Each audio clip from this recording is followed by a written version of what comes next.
আমি বাঙালি, তো বাংলা প্রতি বছর এই জন্য আসি যে আমি যে বাংলাকে ধারণ করি এবং সেটা শুরু হচ্ছে বাংলা নববর্ষ দিয়ে, সেটা আমার জন্য একটা বড় বিষয়।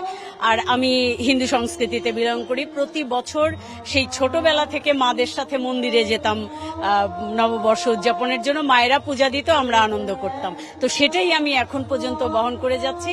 আর রমনার বটমূলের ছায়ানটের যে অনুষ্ঠান, এটা আমাকে অনেক আগে থেকে টানে। আমার মেয়ে, সে ছায়ানটের শিল্পী ছিল বা শিক্ষার্থী ছিল, সেও এই অনুষ্ঠান করত, সেটার থেকে আরো বেশি টানটা বেড়ে গেছে। শুধু শুধু নববর্ষ বলবো না, পয়লা ফাল্গুন বা অন্য নবান্ন উৎসব যেসব আছে আর কি।